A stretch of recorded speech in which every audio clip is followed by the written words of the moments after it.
쓸데없이 이제 시간 낭비하기 싫어서 여러분에게 이 밴드에다가 올렸던 질문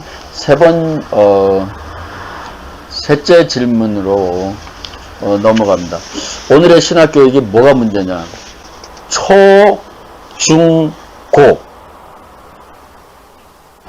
이 학교의 선생과 대학의 선생의 중요한 차이. 저는 평생의 소원이 국민학교 선생이 되는 거였기 때문에 교육학에 대해서 혼자서 공부를 많이 했어요. 좀 미친놈이죠. 국민학교 선생이 되려고 그러는데 박정희가 이상한 짓을 해가지고 국민학교 선생이 못 됐어요. 그래서 저는 지금도 국민학교 선생을 제일 존경합니다. 뭔가 그거 다 알잖아요. 대학교 선생은 하나밖에 몰라. 국민학교 선생은 열을 아는데. 그래서 대학교 선생하는 건 쉬워요. 그래서 국민학교 선생은 정말로 모든 걸 다 알죠. 초, 중, 고. 선생은 교육학을 배웠어요. 교사라고요. 근데 대학이라는 건 뭐냐? 이 뒷불도 아니에요. 이거 기술자라고요, 이거. 교사가 아닌 거예요. 그래서 그냥 기술자라고. 그래서 지금의 대학 교육은 이게 근대 패러다임이거든요. 200년 전에 이제 신학으로 따지면 200년 전에 슈랄마하에서 시작이 된 거예요. 이거는 붕괴될 수밖에 없는 엉터리 교육이라고요. 미국에, 제 독일은 안 가봤는데, 놀러는 가봤지만, 독일 교수한테도 배웠지만, 독일은 안 가봤어요. 미국의 신학교육은 독일 패러다임 플러스 사회과학. 사회과학은 심리학, 교육학, 행정학, 또 뭐가 있을 텐데, 심리 상담, 교육, 행정, 이런 것과 신학하고 어설프게 짬뽕한 거를 실천신학이라 그래요. 독일에는 그런 거 없어요. 독일에는 목사가 공무원이기 때문에 열심히 노력 안 해도 먹고 사는데 지장이 없어요. 근데 미국의 자본주의 시장 경제의 교회가 독일에도 많이 들어갔죠. 그렇지만 독일은 200년 전에 슈랄마하가 신학교육을, 요즘의 신학교육을 만들었다라고 볼 수가 있는데, 그 신학교육은 근본적으로 성서신학을 역사학이라고 그랬어요. 성서신학, 그 다음에 조지신학을 철학적 신학이라고 그랬어요. 그 다음에 실천신학은 통계학이에요. 이 아이디어가 2차 대전 이후 미국으로 건너오면서, 그러니까 신학교육이 상당 기간 공백기간에 있었던 거나 마찬가지죠.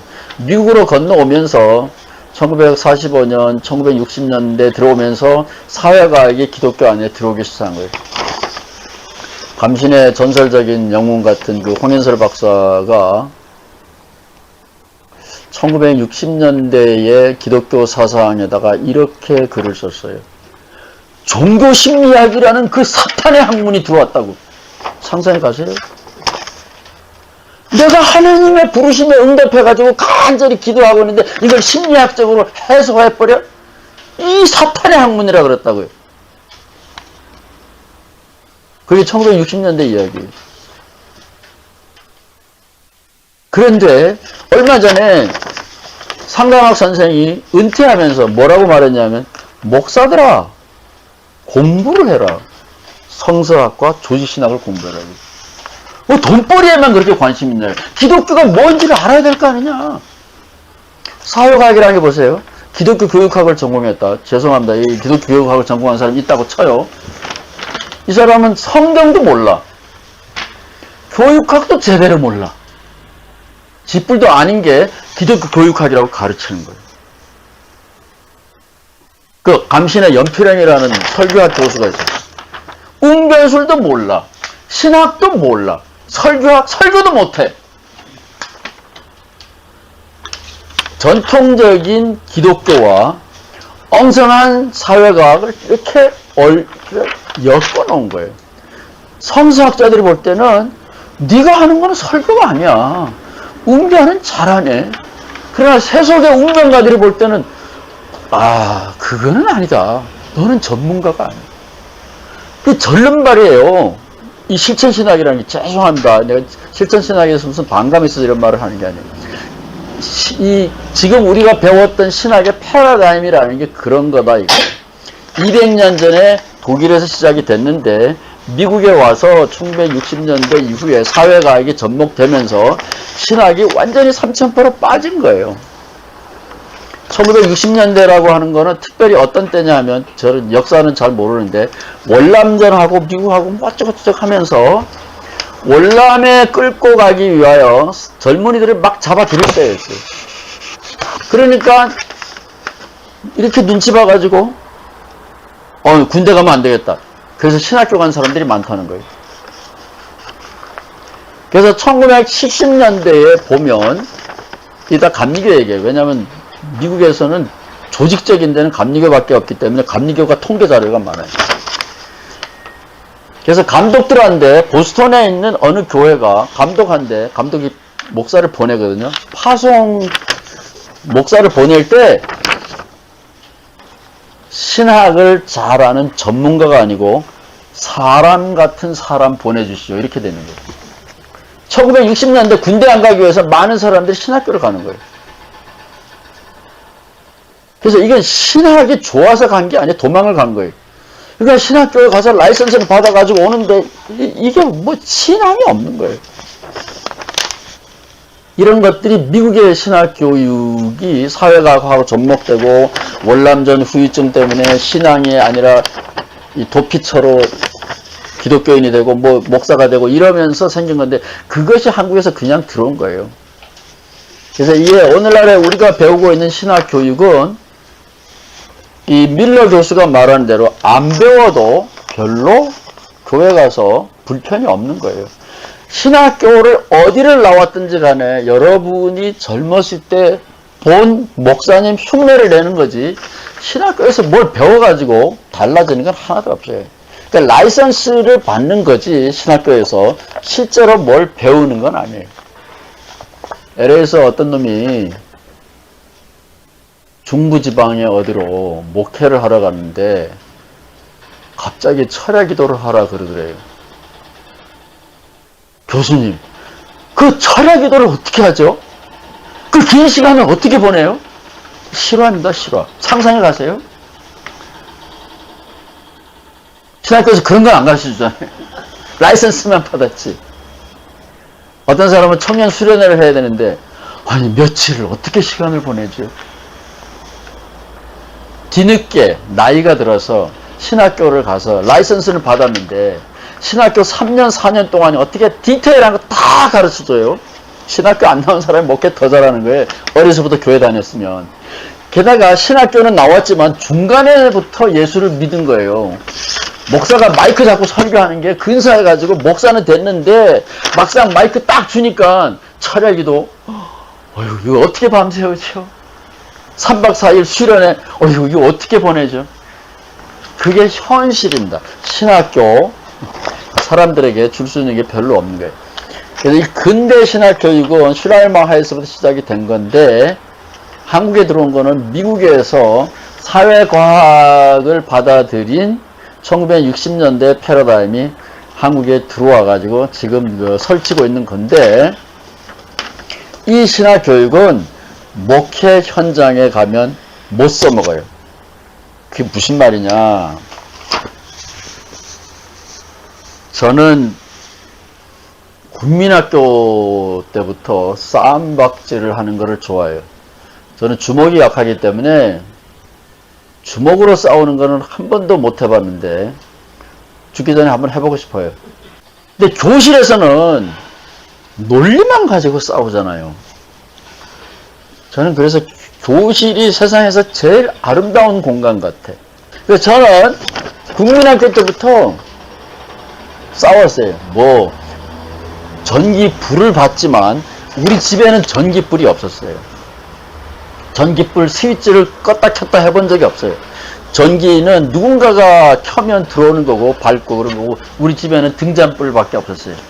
근데 학교 가니까 뭐 전기를 배우고 가르쳐 주더라고요. 선생님하고 되게 싸웠어요. 뭐 플러스 마이너스가 만나서 번쩍번쩍 한다. 나는 그게 무슨 말인지 죽었다 깨도 이해를 못하겠다고 막 대들었죠. 근데 선생이 이 시골에는 이게 가건물이었어요. 전기줄이 이렇게 지나가고 있었는데 책상을 놓고 딱 올라가니까 전기줄을 탁 끊더라고요. 그 다음에 이렇게 연결을 하니까 불이 번쩍하더라고요. 그 줄이 딱 끊어지는 거예요. 이게 전기래요. 그래서 그래?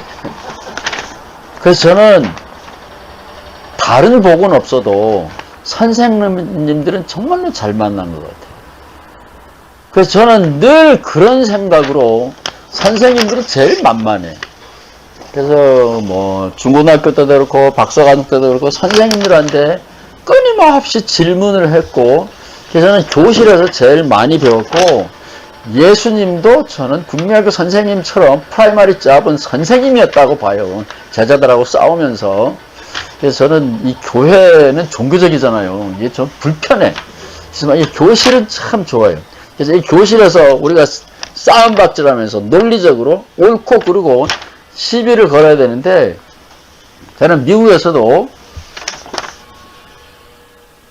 기독교의 유니크한 메시지, 그거를 찾으려고 미국에 갔어요. 신학교 안 나와도 목회를 잘한다라는 건 저는 몰랐어요. 그렇지만 제 친구들이 교회를 안 다니기 때문에 교회 안 나가도 사는데 지장이 없는데 왜 우리가 교회를 가야 되냐. 그래서 우리에게 기독교를 전해준 미국 사람한테 가서, 그것도 이제 최고의 대학이라고 하는 하버드 대학 교수가 에벌리 와서 가르쳤어요. 그래서 하버드 대학 교수, 조직신학 교수한테 기독교가 뭐 그렇게 잘났냐 대놓고 따지고 물었죠. 뭐라 그런지 아세요? 자기는 그런 생각 한 번도 해본 적이 없대. 개새끼죠, 개새끼. 그냥 장사하는 거예요, 장사. 이게 잘 팔리니까 그냥 이거 갖다가 떼다가 파는 거예요, 마진이 좋으니까. 근데 이거 한 번도 사용을 안 해본 거예요. 여러분, 커피 파는 사람한테 가서 이 커피 맛있어요? 먹어봤어요? 그 질문 안 하잖아요. 그러니까 하버드 대학 조이신학 교수 보고, 네가 기독교인이야? 기독교가 뭐 그렇게 잘났어? 그러니까, 야, 난 그런 질문 해본 적이 없다. 왜 세례받았어요? 야, 교통사고 당한 것처럼 내가 그냥 it just happened to me, 그냥 사건이 일어난 거지 무슨 놈에 내가 크리스찬이 된 거냐. 그러니까 이게 크리스찬도 아닌 거예요. 그러니까 이 책들이 맞는 거예요. 신학교라는 것도 게임이고 성령 받아도 기독교인하고 안 기독교인하고 차이가 없는 거예요. 그런 미국 사람들이 우리한테 와가지고 기독교 어쩌고저쩌고 한 거예요. 그래서 이제 저는 그래도 제가 좋아하는 인물을 셋을 들려면, 예수님 말고 둘을 더 들으라면 저는 부처님하고 칼 막스를 들고 싶어요. 저에게 영감을 준 두 사람을 뽑으라면 예수님, 칼 막스, 시달타는 모든 아버지 어머니들의 이름이죠. 성공! 시달타는 성공이라는 말이에요. 소원 성취. 이름도 좋죠. 성공. 그래서 이 막스와 시달타, 예수, 이 세 분의 친구랑 저는 늘 대화하면서 인생의 길을 가는데, 그래도 저는 예수님 편이에요. 그러면 왜 예수님 이야기를 해야 되느냐? 그게 이제 오늘 이야기의 핵심이 될 거예요. 그래서 마지막에는 예수의 복음이 될 텐데,